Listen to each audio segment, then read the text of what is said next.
It is time, now that we have been able to sit as parents during COVID as our children were sent home needlessly, and we began to view the curriculum and to see what they weren't being taught and what they were. Now is the perfect time in American history to be asking for educational alternatives, given the amount that we invest at the state level.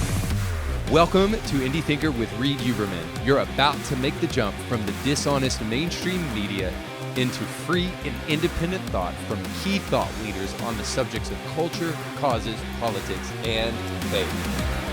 All right, welcome to Indie Thinker with Reed Uberman. Today is a very, very special episode. Before we jump into that, just want to say, make sure to like, subscribe, and share. We're going to be talking about some really amazing, life-changing things potentially today, and I want to make sure that you share this with as many people as possible. So let me set up the episode, and then I'll kind of give a little bit more background. So today we're going to be talking about school choice. So I've got with me a couple of friends to do that. We've got the founder of the Tennessee Conservative, Brandon Lewis. Thanks for being here, man.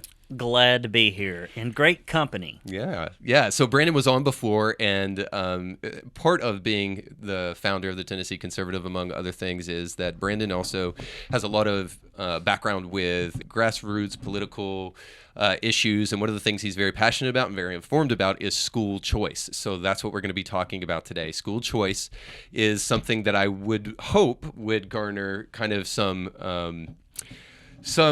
acceptance across the political aisle. I think when we truly understand what school choice is, unless there's an outside agenda that there are certain people that wish to promote, I would think that if you have the best interest of kids in mind, this is a loaded statement, if you have the best interest of students and kids and their education, school choice is a logical decision. But to defend that, that's ultimately what we're going to want to jump into today. But let me also introduce the state director for Tennessee of Blexit to my left, my friend Dom Lucre. What's up, man? Hey, how's it going? It's an honor to be here. Yeah, good to be here with you fellas, and stick that right under your lips if you don't mind, just because the closer it gets, you got to get as close as Barry White over there, bud. You really got to make love to that thing. Valentine's Day is around the corner, ladies. All right, so that said, I want to just say this, and then we'll jump into kind of the conversation. I believe that small tremors create big earthquakes. And so this is a small policy. At the end of the day, we're after ideas here at Indie Thinker. I'm an idealist in the sense that, not that I'm optimistic or idealistic, but I'm an idealist in that ideas have power. And so I discuss ideas here at Indie Thinker when we do our news show or whether we do our guest show, and good music too. But the ideas that we're going to be discussing today, I think, are really, really important. So I'll just also preface by saying this. School choice and schools took such a prominent role in the Virginia election that we just recently saw. And Youngkin, among others, were just sworn in Virginia now, and immediately his first day in office, he went in made good on some of the promises that he made in his campaign in terms of things about critical race theory, masking for kids, and various other things. Suffice to say, one of the big subjects of conversation, and in my opinion, the thing that made McAuliffe lose the election in Virginia was that he made the audacious statement that the state is the one that's interested in your kids' education rather than that it is parents that are interested in your kids' education.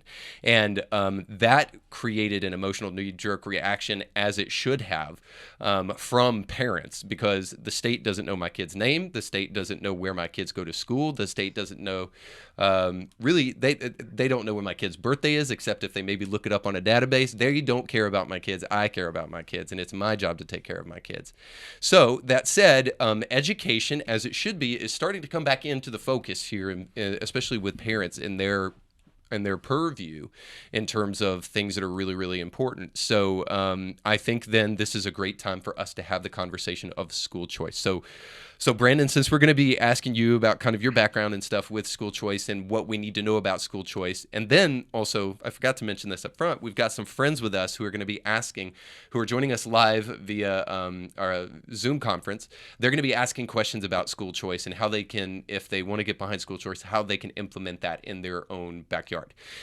So before we get into the weeds of school choice, Brandon, Why is school choice something that's so important to you and something that you're so passionate about? Well, the first thing is, I grew up with a father that could not read or write, and we lived in an old sawmill slat house with unpainted wafer board ceilings, threadbare carpet, one sink in the kitchen that belched old well water. And as you watched your father try to raise you without having the ability to read, you really notice how important education is. And luckily, he knew that that was critically important as the last of 13 kids. And he made sure I got on the school bus every morning. But we are in the state of Tennessee, and I imagine to a large degree where our Blexit friends are joining us from in South Carolina and Missouri, we are graduating a large population of functionally illiterate children that turn into adults. And it has a huge impact on our economy, the criminal justice system, and the emotional and mental and spiritual health of children. And it is time, now that we have been able to sit as parents during COVID, as our children were sent home needlessly, and we began to view the curriculum and to see what they weren't being taught and what they were, now is the perfect time in American history to be asking for educational alternatives, given the amount that we invest at the state level. Mm-hmm. And so that's great. I love that in terms of your personal story, because I actually read that this week, I think, sometime about your dad and him being illiterate. And yeah, so I think the attitude and the necessity is more apparent than it has been. It's not more important, but it's more apparent than it has been. Okay, so let's start with the basics and we'll go further. What is school choice? So school choice has a multitude of methodologies by which it is discussed. So you have the kind of school choice that I hate, which is you can now pick your government school to go to, and there are various degrees of ways that you can get into that. Charter schools, you can move to different schools, and that's all well and good, but typically in most cases, like in Tennessee, it's like you can go to this awful restaurant with a 32% health rating, or you can go to this one with a 43% health rating, and that's what they call school choice. Another form of school choice is voucher, which means that you can take it to an educational institution if it's approved. You have educational savings accounts, and I would be all for, in many cases, just a straight-up unfettered tax rebate. If 50% plus of state dollars goes into education, and if you're not utilizing it, because you're homeschooling or private school, I think you should just be able to get a percentage of your tax payments back, whether it be in sales tax or, in my case, business tax or property tax, and send your child to the school of your choice. Mm-hmm. And then why are there people who are against this in your mind? Now, I know this means you have to crawl into the minds of other people and we have to speculate a little bit. So as much as possible, we don't want to straw man, but why are there people that would be resistant to putting the parents in a place of having the decision making of where they go to school? Because at the end of the day, I mean, this is the thing that keeps on becoming apparent to me, is that, like, or we're reminded of anyway, is that your tax dollars are the ones who are paying these parents. Shouldn't you have the choice as to where then your kids go to school and who are teaching your kids, since this is stuff that you're paying for? So what do you think are some of the main objections to people who don't want school choice? So the number one objection, and it's not an ideological one, is the fact that it is the state of Tennessee, South Carolina, Missouri's largest government job factory. Mm-hmm. Now, that can't be overlooked. Yeah. When you've got the largest population of government employees, and they're in every community, and in many cases, the role of educator, and I may get in trouble here, has been sanctified, as if that is like a role in a profession that can't be touched, regardless of performance outcomes, Mm-hmm. regardless of government waste or abuse. So there's that part, and there's an echo chamber both in the media and in politics, because those educator unions, the NEA, which has tons of members in Tennessee, South Carolina, Missouri, recently moved forward with their push to put critical race theory in all classes, which should again probably tell you that government unions in general are a bad idea and typically lead to bad places. They have historically. And so that's the one part of it, which is there's just tons of money being made, either being employed by or being a vendor to the government. And any time there's a lot of money attached to something, people get up in arms. Okay, so that's to me the thing that first comes to mind if I were to take a guess, like a wild stab in the dark, is that there are invested interests that don't want to change. So is it a matter of just, like riding the Titanic and them not wanting to turn the ship around just because things have been going into motion just as they have and it takes a lot to change? Or is it that there is school unions that are really behind the scenes, that are really controlling what takes place with our tax dollars and how those tax dollars are spent? So is this a union issue that's keeping these things from taking place? Well, there's a union issue that's part of it, but government, generally speaking, very quickly becomes self-serving, and it exists for its own sake. Nobody wants to go to the DMV. Nobody wants to go to a government-run restaurant. Nobody wants to buy government-made clothing. Nobody wants government cheese. Nobody wants government-damned anything because it always sucks. Yeah. And the more complicated it is, the more it sucks. Think about building roads. Black substance on ground takes forever. Always two dudes propped up on a shovel and like a half a dude working in a hole because it's government, right? Yeah. It's just not very good at anything. And so typically you want to reserve government for doing only the things that government can do. Defense, criminal justice, a handful of things. But instead, we decided a long time ago, we're not going to let education be done in a community environment as it used to be when people would hire a teacher in a schoolhouse out in rural America, which is primarily when we were agrarian, how it happened. Now we're going to turn it into a government-ran program, and it just all went downhill from there.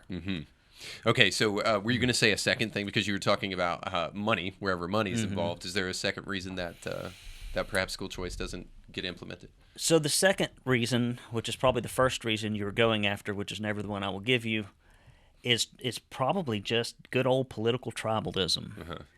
And there are certain sacred cows on both sides of the aisle, and public education, or in my case, I would say liberal indoctrination, which is largely what it's turned into, it is something that whenever you talk about it, instead of even the moment you mention the word choice, if it is not just dumping more money into the government schools, everyone who is on the left side of the aisle jumps up and down. Oh, it will ruin public education if we take money out of it. Oh, the ones that are left behind will be left even further. Oh, we can't do it. We can't do it. None, not really looking at the numbers, which I hope we have a chance to go through here in Tennessee, and I don't know how South Carolina and Missouri would compare. They always say it's about the kids, but when you start talking about the performance metrics for the kids, they never seem very interested in discussing those. Okay, so let's just deal with that for just a minute. If school choice was implemented, what that does is that totally empties out schools that are underperforming rather than to help them perform. So is that a valid concern? Because I'll just go ahead and say I would lean towards the idea that if a school is underperforming, then it probably deserves not to be running. So to me, performing is a verb, and it is applied to a kid. So when you say underperforming, that means the kid's future is being ruined. If you had a kid in a cage full of lions and it was constantly being scratched and maimed, you don't have conversations about, well, could we move the lions over? Could we put some padding on the lions? Could we file down the teeth of the lions? Could we feed the lions more? Maybe we wouldn't eat as many kids. Get the damn kid out of the lion cage. Yeah. Who cares what happens to the cage? Who cares what happens to the zookeeper? Yeah. If it is truly about the kids, then that should be the primary focus, but rarely will you find that that's the case. Yeah. I guess that's the point, is just, right, if we say we're going to put kids first and their education first, then school choice sure seems to be the logical conclusion there. Okay, but let's just go one step further, because here's the thing. If school choice happens this way, so your tax dollars are in like some type of savings account or something like that, and those tax dollars have to go to education towards your kid rather than the government doling out that money where it wants to based upon districts. And so you have the choice to put your kids in a school like unless something drastically changes, who is going to choose to put their kid in a public school? Isn't that just going to like overrun the private schools with people who are now in public school? I don't think it would overrun them any more than people who want to eat would overrun restaurants if the government didn't feed them. Like, you can go right out here on the side of the road, drive up and down the road here. There's probably 100 restaurants. Government didn't have to do anything to make that happen. It's the beauty of the free market. And so, to me, and this is kind of a drastic thing, I think if you just, I think if you did a Marvel what if moment, the old 1960s comic book, not the crap they have out today, but the old what if comic book for you comic book nerds out there. And you just, if the schools evaporated and if everybody just showed up tomorrow and there was no school to go to, and if people started being handed checks, American entrepreneurs would go buy vacant, COVID empty facilities. They'd buy warehouses. It'd be kind of messy for about 30 days. Then kids would be in a classroom. It'd be a little bit messy. And in about 60 days, schools would pop up. And in about 90 days, everybody would be learning in some kind of environment. And about 18 months later, people have settled into where they might fit best. And I think in no time, you would see performance scores better than what we have after 40 years of investment in public education. The only thing we know about public education is this: it doesn't work. Yeah. The other thing that I think we're also seeing with public education is that school choice can solve is that there's this huge debate, and I know you can say what you want to about it and get into it however you wish, but this is kind of a loaded statement. So there's all this conversation now about curriculum and what's being taught in the schools as a result maybe of COVID and kids coming back to home, and then parents actually seeing for the first time what they're learning in school, or just maybe they heard a Zoom conference or something like that, or for whatever reason, there are parents who are really concerned about comprehensive sex education, critical race theory being taught in schools. And I'm thinking to myself, okay, when parents finally talking about correcting itself and the free market correcting itself, what happens when school choice comes on the scene is that now we move away from these kind of heated, emotional school board meetings where parents show up and demand that this stop being taught or demand that this book be taken out of the library. What you do now is the parent has the actual obligation and the ability to take their kid out of that school, and they can go put them wherever they want to, where that crap is not being taught. So doesn't that solve that issue of being concerned about curriculum? Because yeah. So number one, that solves that issue. That's pretty easy. Meaning that if there's some communist school in your area, you just wouldn't send your kid there, and the people who liked it would send their kids there, and it'd be great. And they could teach them there's 15,000 genders. They could teach them God knows what. Yep. And maybe that'd be all well and good, and they grow up well-adjusted, both socially and spiritually. I tend to disagree. But the things that are in our state, as in many southern states, it's what's not being taught. And in Tennessee, $5.6 billion is spent in education. Only 53% of it makes it to the classroom. We spend $11,200 per student, which means only about $6,000 makes it to the classroom. The rest of it's just eaten up in bureaucracy, which is what the government does. You give them $1, they give you back a dime at every time. Here's some great numbers: 3.3% master reading. 3.3. Only 25% are on track. That's insane. In reading. In math, 7.6 master math. 7.6. Only 21% are on track. And 5.6 master science, and only 33% are at grade level or on track. And this is by the time they graduate? This is current real-time numbers from the 2021 TCAP scores. Okay, gotcha. It is abysmal. It is terrible. I mean, you could almost dump a kid into like a bunch of foam letters, and maybe they'd come out learning how to read, versus sending them, for hours on end to this place. And for example, my child goes to a private school where academic scores are excellent, and they only spend $6,000 a kid. And so even if you gave your kid in Tennessee half the money, and you had to ante up a little bit, most parents would opt for that, but there would also be lower-cost school alternatives that I'm sure would show up. For example, at our school, we got one principal lady and a bunch of teachers and a couple of half-time admins, and that's all you need. You don't need a vice principal and a vice principal and a director of emotional learning and just you can educate kids very, very cheaply. So you're saying the government wastes money? Oh God, yeah. Is that what we're saying? They waste money just thinking about wasting money. So they're rearranging deck chairs on the Titanic in order to try. Because this is the thing I keep on hearing, right?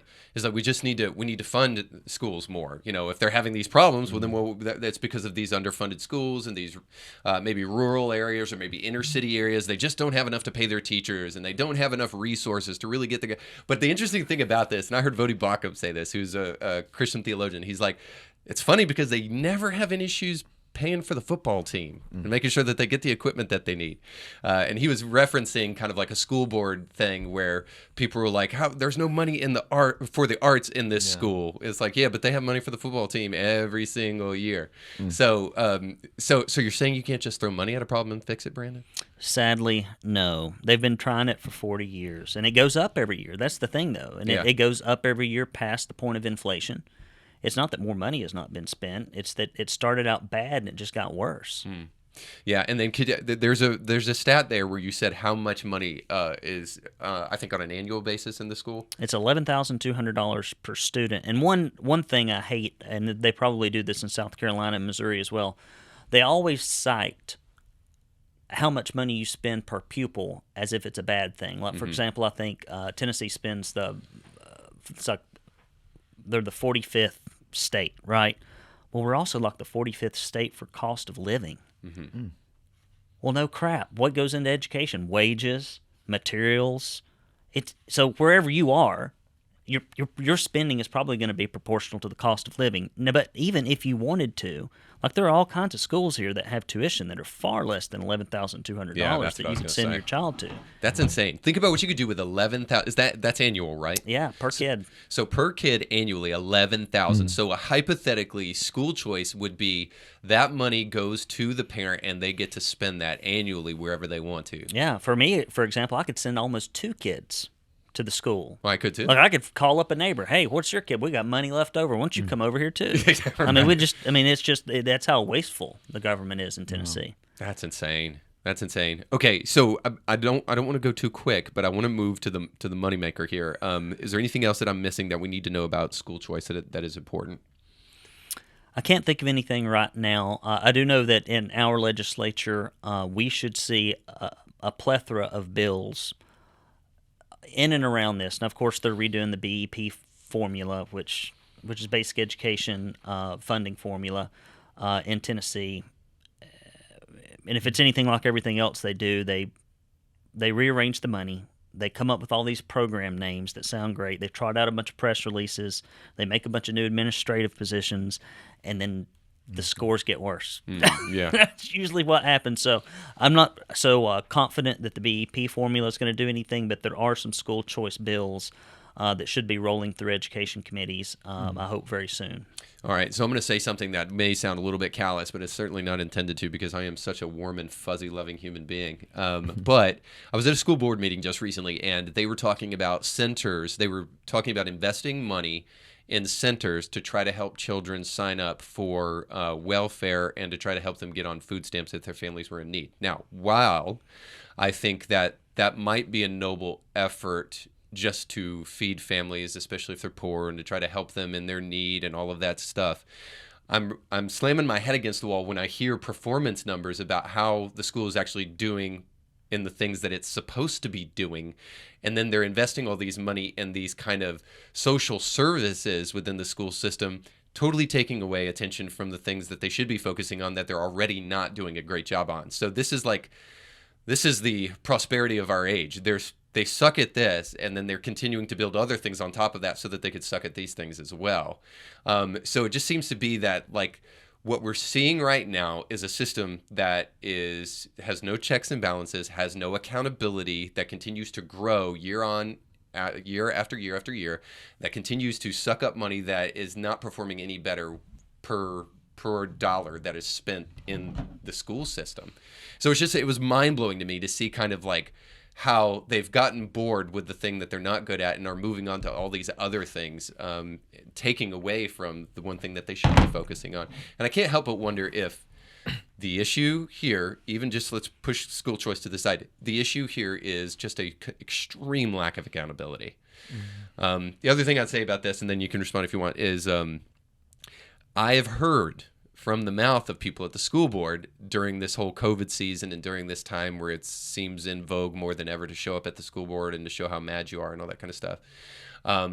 For school board officials to say, well, now all of a sudden you care.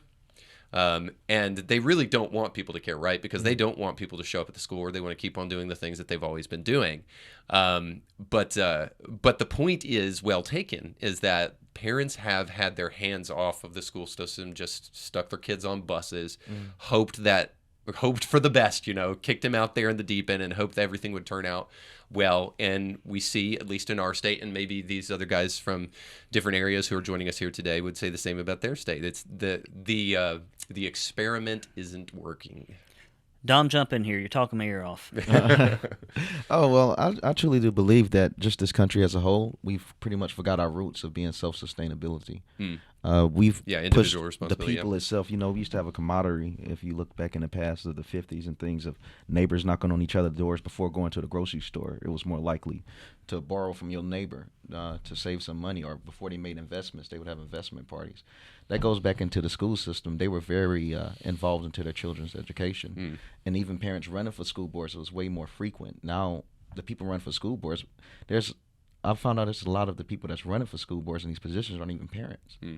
And we've completely run off the rails from where we came from. Yeah, it could be that's like a step right into the political realm. You get on your school board. Well, the government, it seems like they wanted an excuse to make more government. They'll tell us just to put it in their hands, but once we do, they'll say, well, now that it's in our hands, it's a little bit bigger than what we thought it was before, so give us some more money. Let's implement more government. Go back to what you say, and not much really happened, but we see things decrease, opposed to an increasement. Yeah, and I have a soapbox about welfare and food stamps because my entire family was in and around, and in many cases still are, that soul-stealing, self-esteem crushing, from the devil dependence that makes a man idle.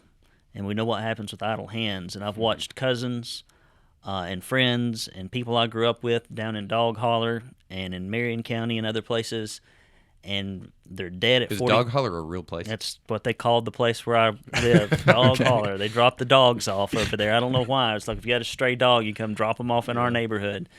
And, I watched them go from very able-bodied young men who could have provided for a family to hooked on what we call the Alabama lottery, which is disability and food stamps. And, and then, next thing you know, one of them's dead and half a trailer. And the other half burned down. He was still living in it, and one of them's living with his grandmother. And it's just a mess. And it has hurt more people than it has helped. And the fact that a school system that can't teach people how to be employable would instead teach them how to be dependent is, if it ain't from the devil, he's got his hands on it. Well, this is a rant for another day, but perhaps possibly too, the blame here is we're going to try to get kids at least where they can graduate and then get into college, because we're just trying to funnel them into college. And there's an increasing skepticism, and I'm glad for it with that. Even though I've got my master's degree, I'm glad I did, and I loved college, and it helped me develop a lot.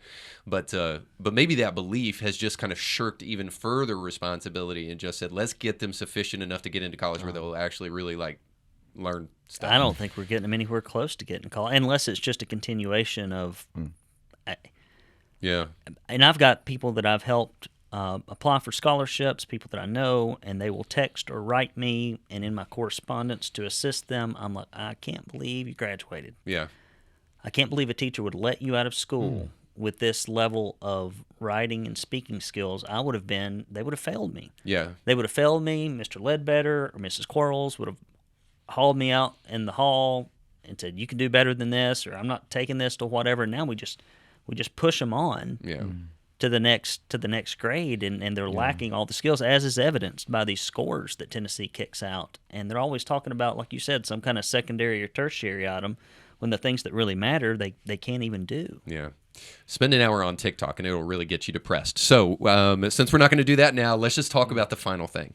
If we believe school choice, the potential for taking the money that right now is being invested per kid and putting that back into the parents' hands, giving them the opportunity to put their child's education and their child's future in their hands and their opportunity to choose. If we feel like that's the best pathway, I still have some questions about why we think that hasn't happened yet. But nonetheless, if that's the right pathway for our community, how can we do something about it? Let's just say little old Mary Sue, I have 2 kids, elementary school, and I'm starting to see some issues even in my elementary school. I'm starting to see books even that I don't like.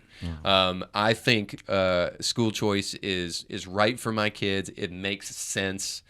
The government sucks at everything. Mary Sue wouldn't say that. She's way too sweet. But so Reed's stuck in there for a minute. But what can I do to start the ball rolling to make that an option, to change things in my area?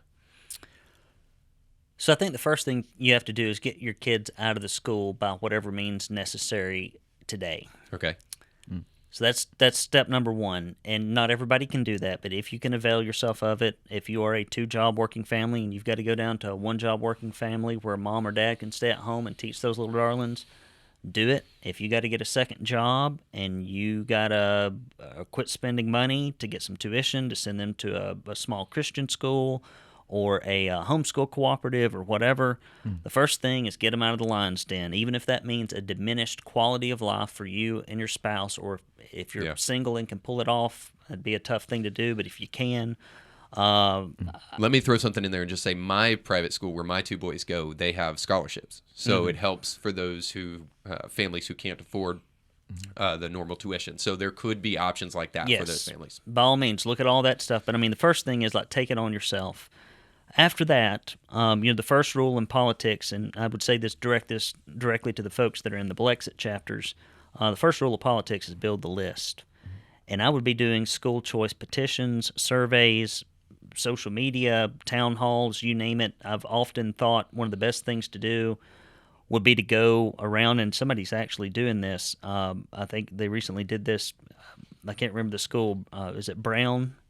Whatever the ones over there by Rossville Boulevard. I can't remember whichever one that is. Anyway, and they're handing out flyers about the test scores at their kid's school, where these numbers are not 25% on track, it's 9% on track, and it's like 0.5% are mastering reading in these inner city schools. Is it Howard? Howard. Yeah. Oh my God. And they're handing that out, and I would attach to it a blank $11,000 check and said, if you'd like to learn how to send your kid to the school of your choice, come to this meeting. Yeah. And these are the test scores of the school that you're in presently. And I'd start signing those people up. I'd start email lists. I'd inform parents about how their schools are scoring. And I'd drive them into some kind of action. There are organizations like Americans in our state, Americans for Prosperity, Moms for Liberty, Tennessee Stands, that are going to be working on this. Get on their list, and when they ask you to go up to Nashville or whatever the capital of South Carolina or Missouri is, because I was educated in public schools in Alabama, I have no idea.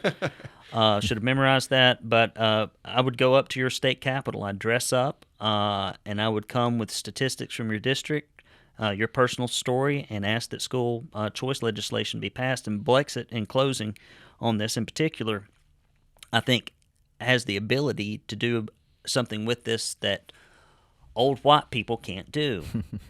And it is just a much more powerful story, similar to the vein of Moms for Liberty. It's a group of folks that typically, mothers are not known to be very politically active. The only thing that comes to mind is Mothers Against Drunk Driving. Aside from that, and maybe the pro-life movement, they're not very active. And the black community typically has not been remarkably active in the school choice movement. It's been exactly the opposite. And it has not served their community well to stay on the sidelines on those items, any more than it does poor white kids out in rural Goat Fart, Tennessee. Yeah. You've got to get up there and tell your story and make it about the kids. And if it's not a hard charging the government sucks motto, which is the way that I'd approach it, which is not as effective, it's look at how bad my kids are suffering, and look at how bad our community is suffering. We need out of here. Yeah, I think I would give in, and maybe you have something to say about this too, Dylan, but I think I would give the Democrat person, the person on the left, the ground that there may be historical reverberations as a result of redlining in the United States, where ultimately people got shoved into these poor communities, and as a result of that, then generational poverty kicks in, whatnot, and you're in these places where these schools are not performing very well, and then it's possible that these families kind of just get locked into this system of these schools that don't perform well, and then these kind of systems of poverty. Okay, so the answer to that is school choice. In my estimation. But it's so interesting to me that the party that says that they're for black people the most, the Democratic Party, is so anti-school choice because they're so big government that they're actually disservicing minority communities who could really, really benefit from school choice. And this is why I'm glad we've got Blexit chapters with us today, because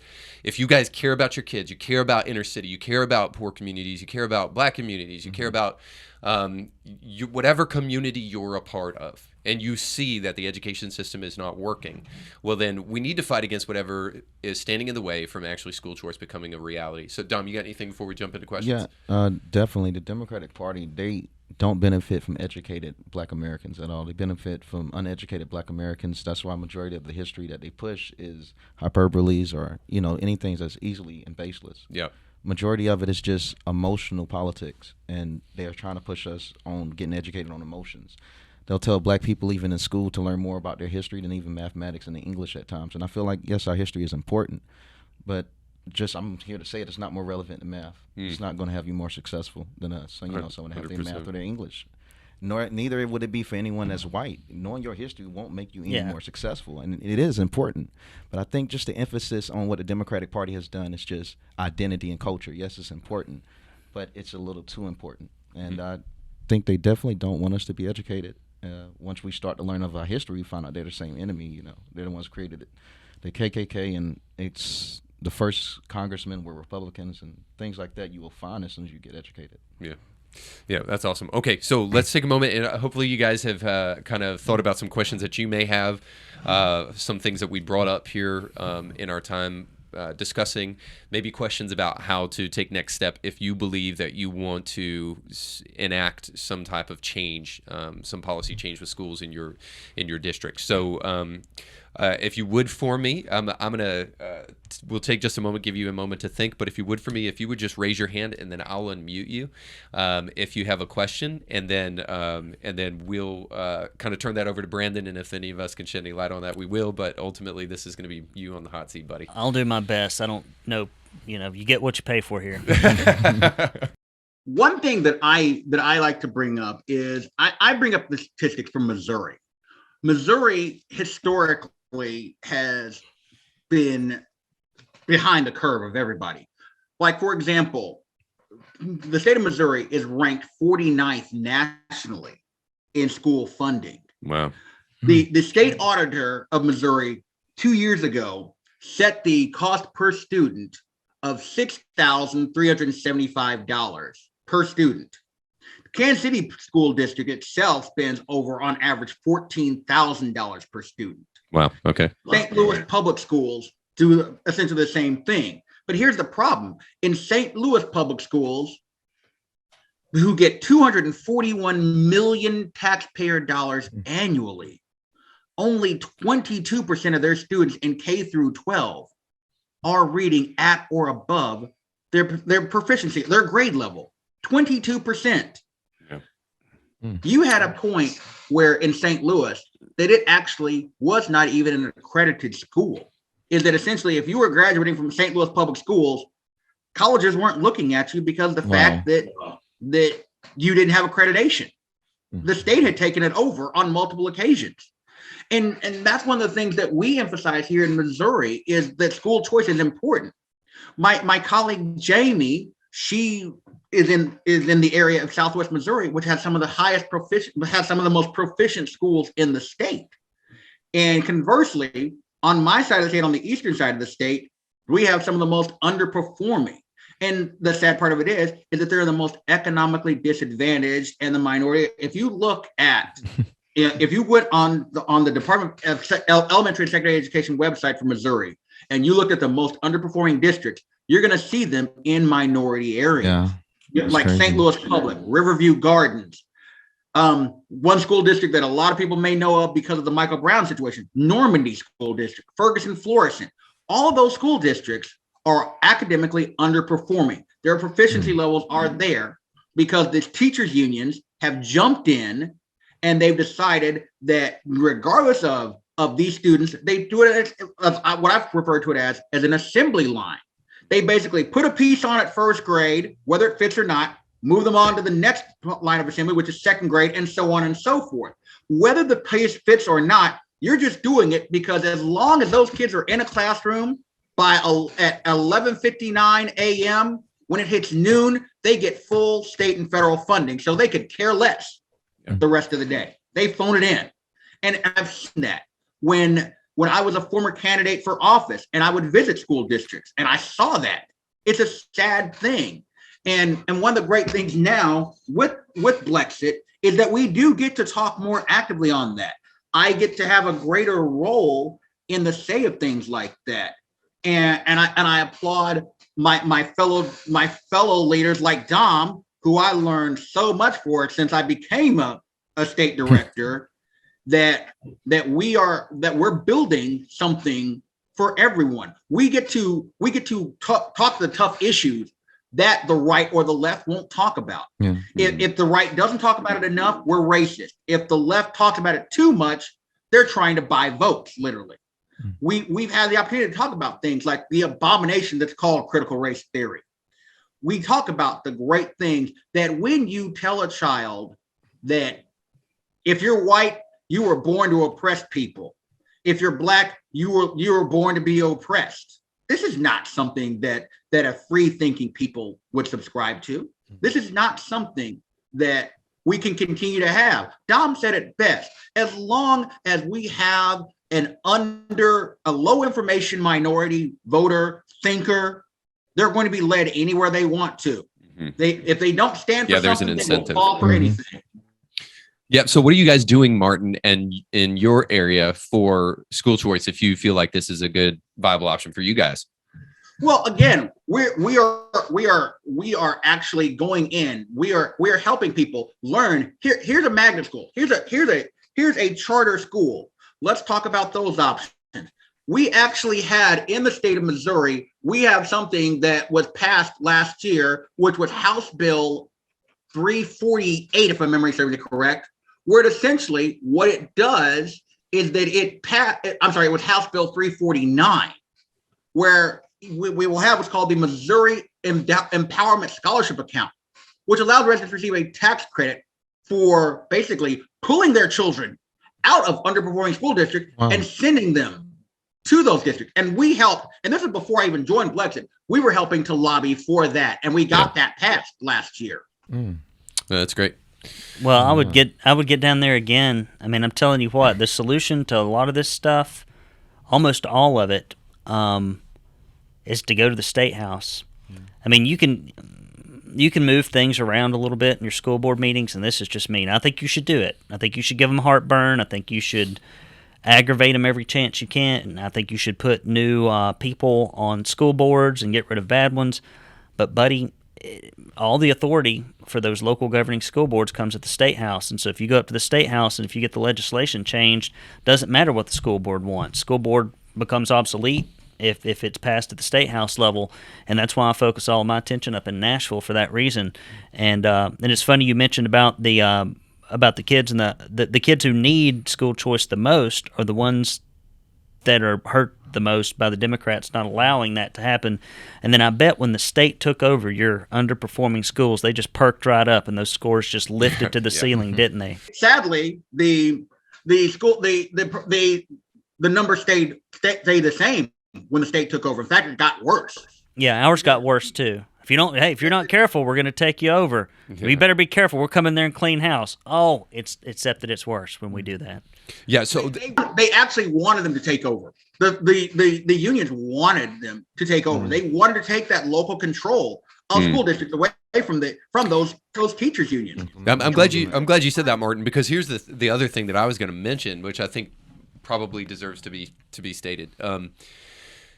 We can experience wins like what you guys did in Missouri, and then we can say, hey, well, we got that win, but that's still not as much heartburn as they probably deserve, because we need to not be so satisfied. Especially, I think Republicans are typically really satisfied with little wins because we win so little. We're so used to losing that whenever we have little wins, we're just like, hey, we won that one little battle. But there's a war, and I do think that we need not be satisfied until we finally see school choice as the policy where there's money in our hands being where we have the choice to be able to put that into the school where we believe our kids should go. Because as great as magnet schools are and charter schools, the way that those things run now is that you get in there sometimes simply by lottery or simply by the school by the school's process. But that still doesn't give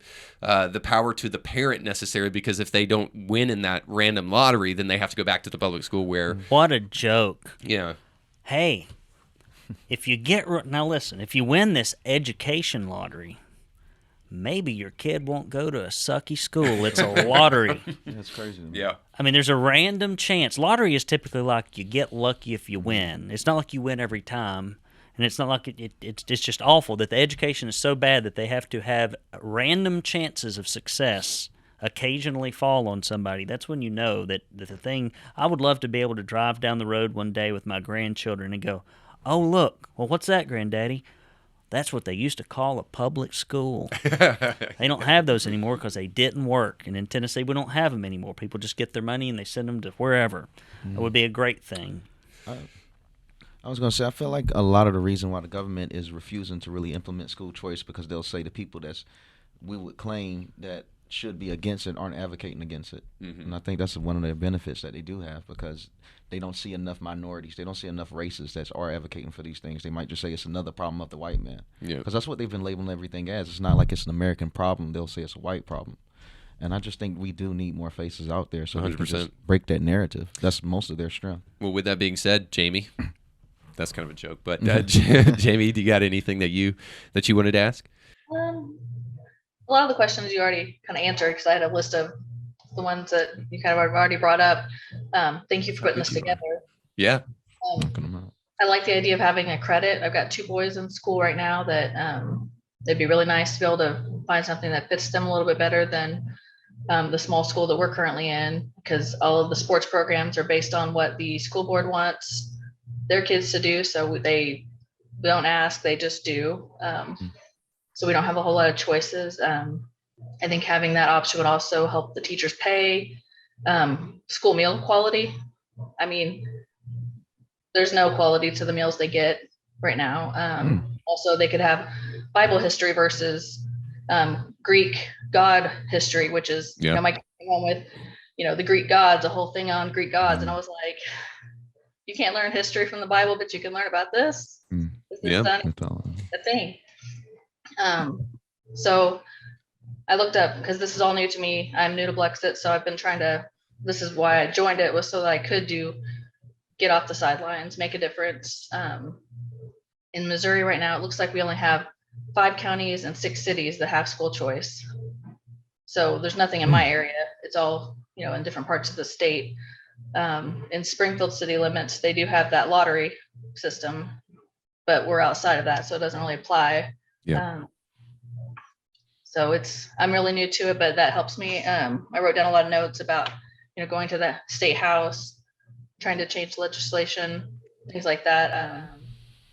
And one thing you can do that's immediate, reach out. You've got a state representative, you've got a governor, and you've got a state rep, or state representative and a state senator, likely. I don't think y'all are unicameral over there. You've got that. And you should email your state representatives, both of them, and everybody on the education committee in your state, and say, listen, I want to tell you my story about my 2 kids and what we're going through. Are y'all going to offer any type of school choice opportunities? Because just imagine, look, if you got $11,200 per student and whatever it is in Missouri, in Tennessee, only 53% of it makes it to the classroom. So if you go to some little school that doesn't have this huge bloated bureaucracy, $8,000 would go just as far. And God, if they gave you $11,200, you could send them to one of the best schools in your area. Yeah. And so I think you just have to keep pushing for it in the hopes that, and in some of this stuff we're fighting for today, our kids will never see it, but maybe kids 5-6 years from now will see it. Mm-hmm. And so I think it's worth doing it, even if we can at least point to it and say, well, we did that, because it. And one thing I failed to mention today is, there's a huge connection between underperforming schools and prison. One thing that they talk about all the time on the Democrat side is people being disproportionately imprisoned that are of color. And if you look here in the state of Tennessee, women who are admitted to prison read at a third grade level. Oh my God, the women? The women read at a third grade level, and the men read at a first grade level. Yeah, because I was going to say women read better than men. Yeah, by apparently 2 grades in Tennessee in the prison system. And so what that means is, one of the biggest reasons that people seek lives of crime is because they don't have good prospects for future employment, and it's because 13 of their years have been robbed by an unscrupulous government, and they've turned them out to where they are ideal candidates for everybody and everything and every situation that would have them turn that way, which is no different than people that grow up like I did in white trash America, where you end up on meth and disability and whatever. If you don't go to jail for armed robbery and violence, you just go to jail for drugs, or doing something goofy when you're on drugs or whatever. And so I don't know. It's just a big mess. It aggravates me, but I'm working on it. Yeah, we're working on it here in the state of Tennessee, and y'all should raise hell about it in your own states. I can't tell you, this is a little anecdotal, but I can't tell you how good I felt, and most of this goes to my wife, to know that during all of the things that were going on with just as simple as forced masking, and then even in some places, not in Tennessee, but in other places, forced COVID vaccinations and critical race theory and comprehensive sex education. They're actually teaching elementary school students. I could show you the video how to masturbate and what masturbation is. You got to teach that. It comes natural to some people, Brandon. But I cannot tell you the peace of mind it gave me that I was allowed to take my kids to a Christian school every single morning, knowing that none of that garbage is going to be in their face. And I had the freedom of knowing that. And I want that freedom for everybody, because the biggest excuse is always the money thing. Well, we don't have enough money to do that. And let's just paint a hypothetical world here. Let's say you love critical race theory. You believe in white privilege and white people are all oppressors regardless of their economic background or their upbringing, and you want your kids to know critical race theory. Or let's soft pedal here. And let's just say my kids are not learning history, the full history. They need to be learning the 1619 Project. Like, okay, school choice, hypothetically, gives you the opportunity to send your kids to the morally bankrupt and intellectually bankrupt 1619 Project school.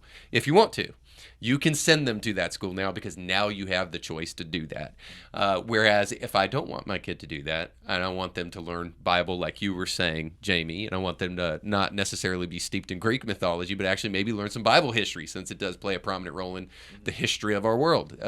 I have the choice to be able to do that. That's a freedom that I want for all parents as much as possible. All right, for the sake of time, if there's no other questions, what I'll do is I'll just we'll kind of close out our time here today, and I just want to say thank you, Blexit chapters, for joining us here today. Thank you, Dom, for putting this all together. Honestly, today probably wouldn't have happened if it weren't for you. So thank you, man. I do believe that there was some good information given here today. Hopefully, it was beneficial to everybody that listened, beneficial to you guys who are watching after the fact. You can make a difference in the future by reaching and impacting our kids. So they are our most precious resource, and I hope that we've pled the case today here for school choice. And then lastly, I'll just say thank you, Brandon, for being here and lending us your expertise for just a little bit and your passion on this subject. It was borrowed from other people.